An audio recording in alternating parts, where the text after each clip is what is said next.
నువ్వు ఇలా పైకి గంభీరంగా కనిపిస్తావు గానీ నీది చిన్నపిల్ల మనస్తత్వం అమ్మా. ఇదిగో నువ్వు మర్చిపోయావేమో, నాకు ఇప్పటికి కూడా గుర్తుంది. చిన్నప్పుడు నన్ను ఎత్తుకునే పనులు చేసేదానివి. నాకు చిన్న దెబ్బ తగిలితే చాలు గుండె పగిలిపోయిందన్నంతగా బాధపడేదానివి.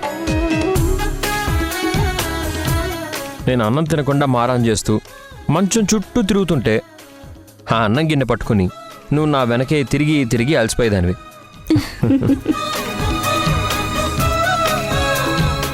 నేను నిన్నెప్పుడైనా బాధ పెట్టినా అమ్మా అంటూ నీ దగ్గరికి వచ్చి ఒక్క ముద్దు ఇవ్వగానే మురిసిపోయేదానివి. ఆ అమ్మ ప్రేమను నేను ఎప్పటికీ మర్చిపోలేనమ్మా.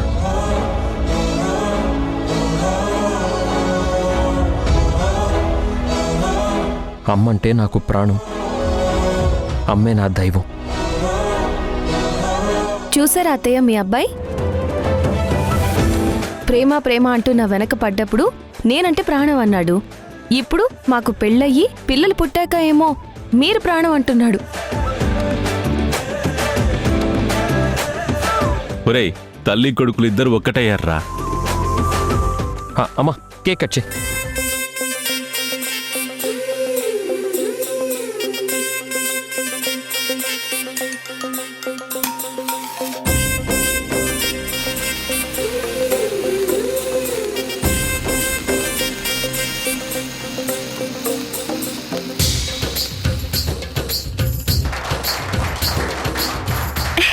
హ్యాపీ బర్త్డే టు యు నాన్నమ్మ.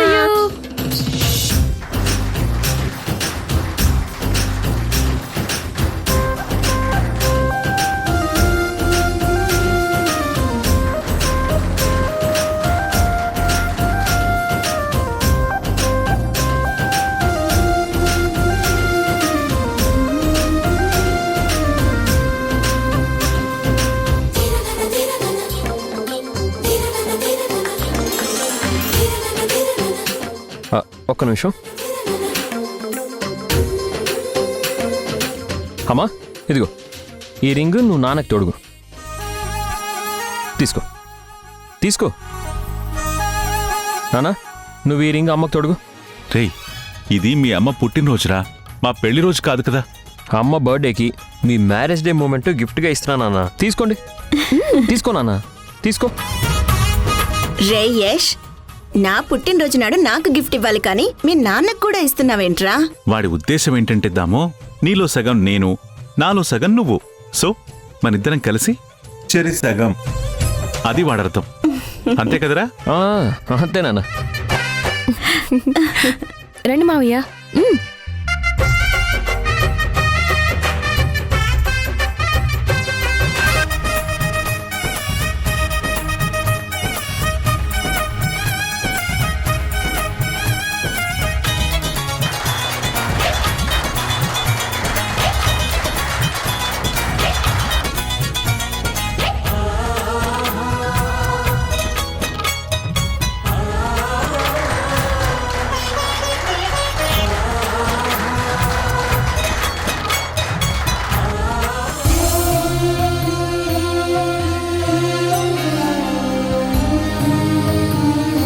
ఏంటి నానమ్మా, ఏం ఆలోచిస్తున్నావు?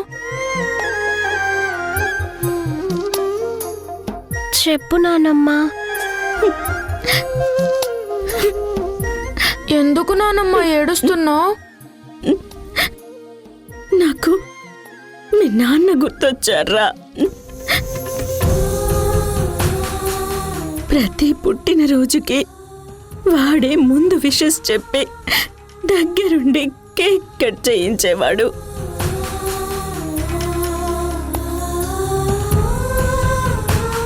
అలాగే ఈ పుట్టినరోజు నాడు నా కొడుకుంటుంటే ఎంత బాగుండేదో అసలు.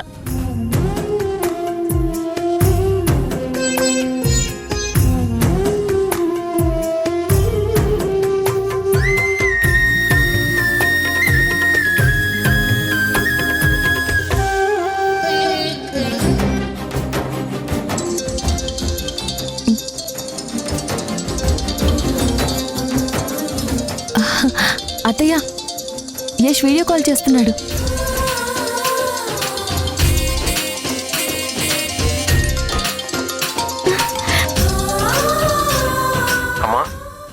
Many more happy returns of the day అమ్మా. థ్యాంక్స్ రాయేష్. ఎందుకమ్మా ఏడుస్తున్నావు? నా ప్రతి పుట్టినరోజుకి నువ్వు నా పక్కనే ఉండేవాడివి. ఈసారి మాత్రం దూరంగా ఉన్నావురా. అదేరా నా బాధ. ఏడోకమ్మా, ఊరుకో. ఈ ఒక్క బర్త్డేకే కదా నేను దూరంగా ఉన్నాను. ఇక నుంచి ప్రతి బర్త్డేకి నీతో పాటే ఉంటాను. నువ్వెప్పుడు నవ్వుతూనే ఉండాలమ్మా. సరే. మిస్ యూ అమ్మా. ఉంటాను.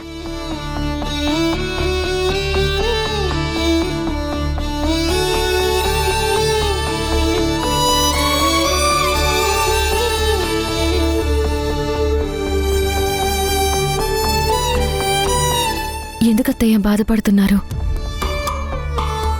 మీ అబ్బాయి మీకు బర్త్డే విషెస్ చెప్పాడు కదా. పిల్లలు కష్టపడి మీ బర్త్డే సెలబ్రేట్ చేస్తే మీరు హ్యాపీగా ఉండాలి గాని ఆ కన్నీళ్ళేంటి? నా ప్రతి పుట్టినరోజుకి యష్ నాతోనే ఉండి నాతో కేక్ కట్ చేయించి నాకు మొదటి విషెస్ చెప్పేవాడు సింధు. ఇప్పుడు వాడు ఫోన్లో విషెస్ చెప్పాల్సిన పరిస్థితి వచ్చింది వాడికి. వాడు ఈ ఇంట్లో ఉండక, ఈ అమ్మ చేతి భోజనం తినక ఎన్ని రోజులైందో అసలు.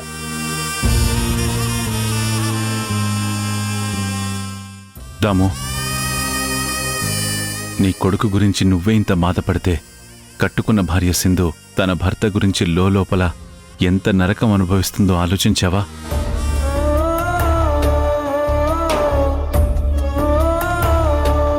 తండ్రిని చూడకుండా తండ్రి ప్రేమకు దూరమైన రిషి శశి ఎంత బాధపడుతున్నారో ఆలోచించావా?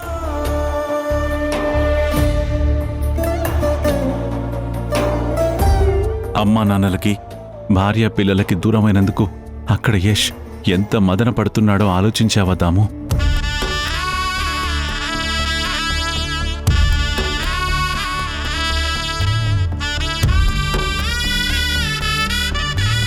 సింధు, యష్ పిల్లలు పడే బాధ ముందు మనది ఒక బాధేనా? చెప్పుదాము. ఏంటి మావయ్య మీరు కూడా? పుట్టినరోజున అత్తయ్యని సంతోష పెట్టకుండా మీరు కూడా బాధ పెడుతున్నారేంటి? అత్తయ్య, నేను చెప్తున్నాను, త్వరలోనే మీ అబ్బాయి మీ దగ్గరికి వస్తాడు.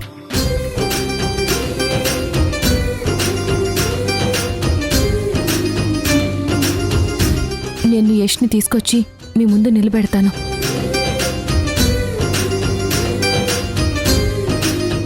నిజంగా యష్ వస్తాడా సింధు?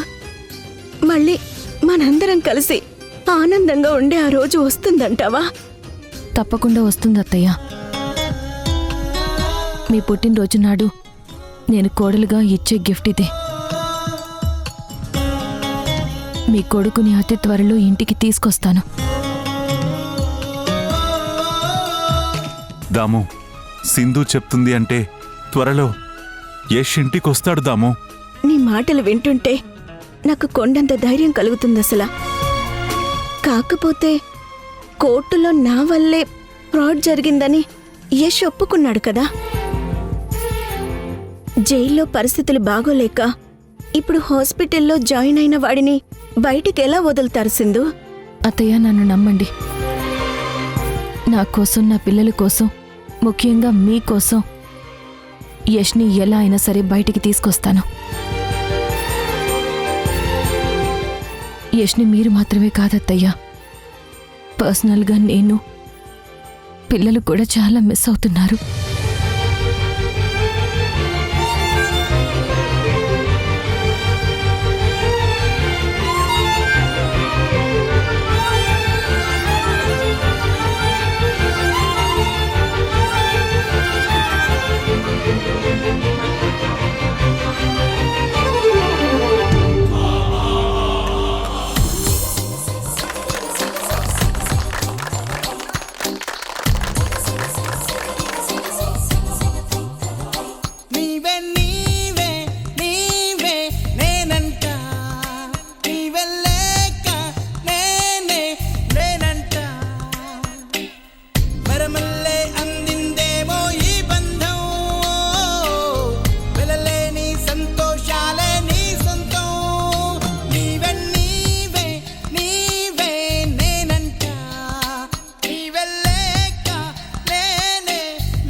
రే యష్, నేను చనిపోయేంత వరకు నా ప్రతి పుట్టినరోజు నాడు నాకు మొదటగా నువ్వే విషెస్ చెప్పాలిరా. నువ్వే దగ్గరుండి నా చేత కేక్ కట్ చేయించాలిరా. అమ్మా నువ్వు అలా మాట్లాడకమ్మా. నువ్వు నిండు నూరేళ్ళు ఆనందంగా ఆరోగ్యంగా ఉంటావు. ఇంకో మాట చెప్పాలంటే నా తర్వాతే నువ్వు వెళ్తావమ్మా. రే, ఏంట్రా మాటలు? నా ఆయుష్ కూడా పోసుకొని నువ్వు నిండు నూరేళ్ళు సంతోషంగా ఉండాలిరా.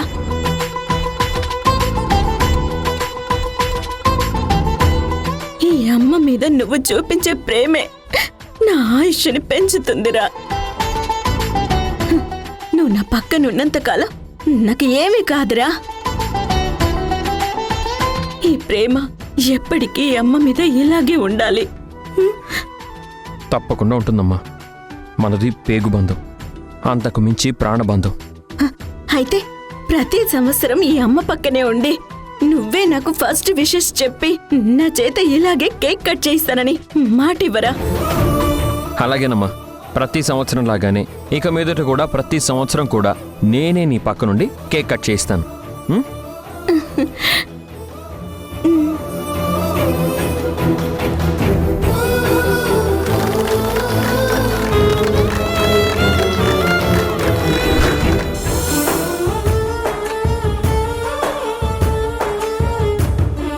సారీ అమ్మా, నీకు ఇచ్చిన మాట నిలబెట్టుకోలేకపోయాను.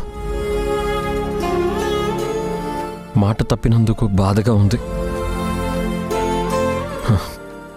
ఇప్పటికిప్పుడు నీ దగ్గరికి వచ్చి ప్రేమగా నీకు కేక్ తినిపించాలనుంది.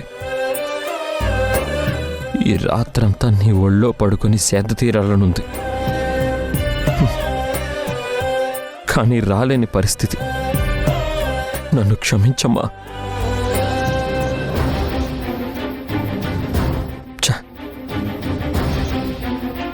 ఈ హాస్పిటల్ నుంచి ఎప్పుడు బయటపడతాను?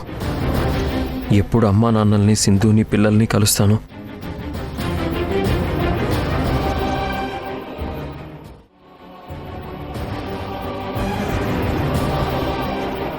ఐడియా.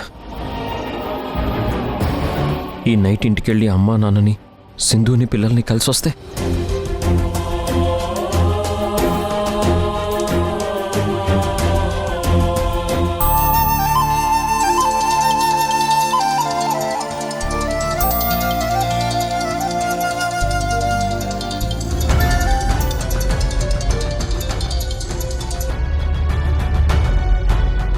హలో, ఏంటి యష్, ఇంకా నిద్రపోలేదా? నిద్ర పట్టట్లేదు సింధు. ఇంటికి రావాలనుంది. ఏం మాట్లాడుతున్నావు యష్? అవును సింధు, నేను బాగా హోమ్సిక్ అయిపోయాను. నువ్వింటికొస్తే ప్రాబ్లం అవుతుంది యష్. ప్లీజ్ అర్థం చేసుకో.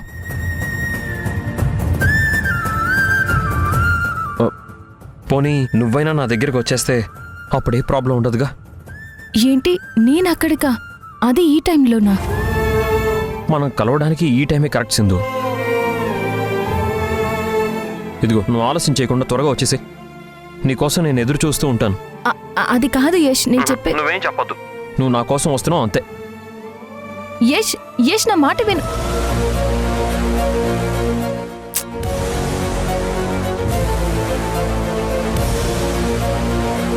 ఈ టైంలో రమ్మన్నాడేంటి? సరే, వెళ్దాం.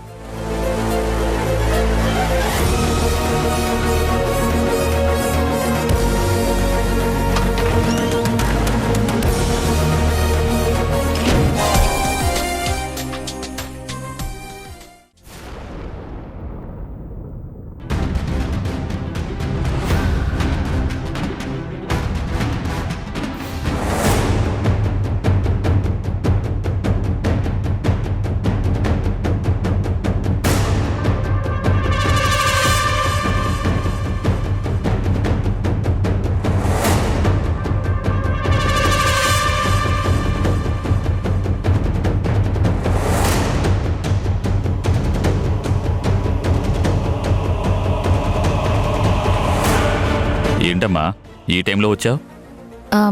ఆయనతో కాస్త మాట్లాడాలి. సరే వెళ్ళు. బాబాయ్ గారు లోపలికి ఎవరూ రాకుండా కొంచెం మేనేజ్ చేయండి. అలాగేనమ్మా, నేను చూసుకుంటాను. నువ్వు లోపలికెళ్ళు. ఏంటి మేడం ఈ టైంలో వచ్చారు? వాళ్ళ ఆయనతో ఏదో మాట్లాడాలంట డాక్టర్. అలాగా, యష్ లోపలే ఉన్నాడు మేడం. ఈ టైంలో ఎవరు రారులే, వెళ్ళు. ఏదో జరగబోతుంది. వెంటనే ఈ విషయం బాస్కి ఫోన్ చేసి చెప్పాలి.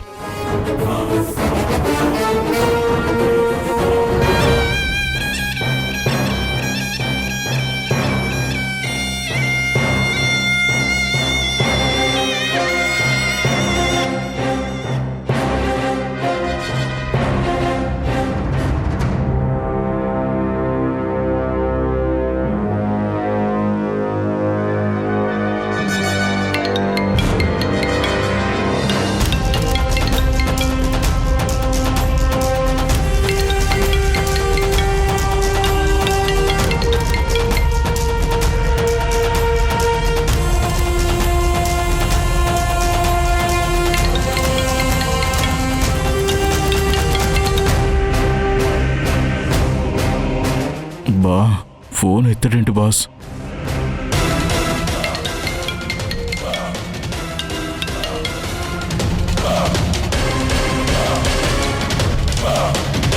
బాస్ ఫోన్ తీయట్లేదేంటి? తీయండి బాస్.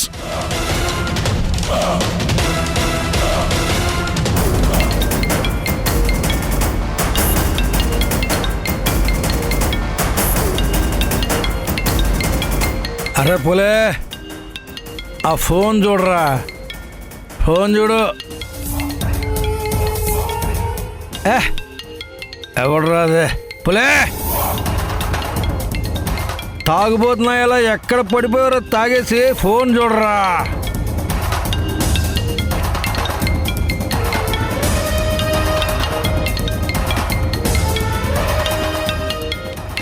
ఈ టైంలో ఎవడరా ఫోన్ చేస్తున్నాడు? హలో, ఎవరు? బాస్, నేను దాస్ని. మంచి నిద్రలో ఉన్నాను, ఇలా టైంలో కాల్ చేస్తావిడ్రా. మీకు ముఖ్యమైన విషయం చెప్దామని కాల్ చేశాను బాస్. ఏడ్రా? ఇంతకుముందే నీట్గా రెడీ అయ్యి సింధు హాస్పిటల్కి వచ్చింది బాస్. ఆ? ఆ? ఏటి ఏటి ఏటి ఏటి మళ్ళీ చెప్పు. నిజం బాస్. దెయ్యాలు తిరిగే ఈ టైంలో సింధు హాస్పిటల్కి రావడం రా. ఎందుకు వచ్చింది? నాకేం తెలుసు బాస్. ఇక్కడ కాపలో ఉన్న సెంట్రీ కూడా సింధుకు సపోర్ట్గా ఉన్నాడు బాస్.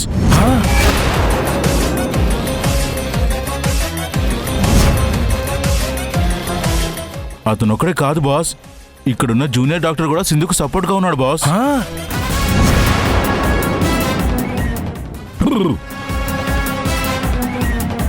డాక్టరు సెంట్రీ ఇద్దరూ సింధుకి ఫేవర్ చేస్తున్నారంటే సంథింగ్ అక్కడ ఏదో సీక్రెట్ ఉంది. సింధు ఈ అర్ధరాత్రి టైంలో అక్కడికి వచ్చిందంటే ఏదో గూడుపుటానే జరుగుతోందిరా. అరే దాసో, నువ్వు సింధునే ఫాలో అవ్వు. అక్కడ ఏడు జరుగుతుందో అబ్జర్వ్ చేస్తూ ఉండు. చేస్తుంటాను బాస్. నేను ఇప్పుడే బయలుదేరి హాస్పిటల్కి వస్తున్నాను. సింధు యష్లని రెడ్ హ్యాండెడ్గా పట్టించేసి ఈ కేసు నుండి మనం బయటపడిపోవచ్చు. మీరు త్వరగా వచ్చేయండి బాస్. వస్తున్నా వస్తున్నా వస్తున్నా.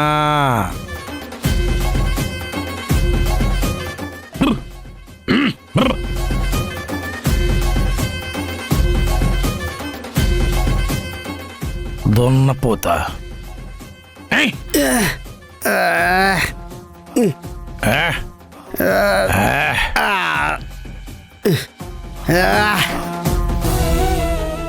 ఏంటి యష్, ఇంత రాత్రి వేళ రమ్మన్నావు? ముందు చెప్పు, అమ్మ బర్త్డే ఎలా జరిగింది? నువ్వు లేవని తప్పితే శశి, రిషి అత్తయ్యకి సర్ప్రైజ్ బర్త్డే పార్టీ చేశారు తెలుసా? నేను కూడా సర్ప్రైజ్ అయ్యాను. ఎప్పట్లా నీలానే అత్తయ్యతో 12 o'clockకి కేక్ కట్ చేయించారు.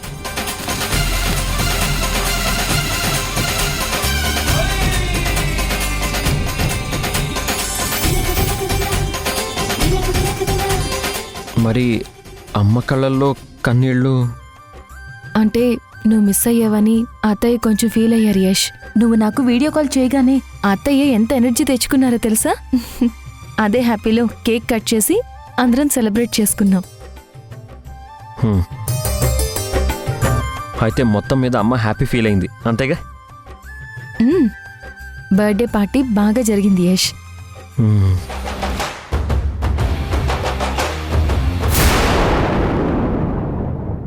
నీకు దూరంగా ఉంటున్నాను అన్న మాటే కాని నా మనసు నీ చుట్టే తిరుగుతుంది. నీ ఆలోచనలు నీ జ్ఞాపకాలతోనే రోజులు గడిపేస్తున్నాను.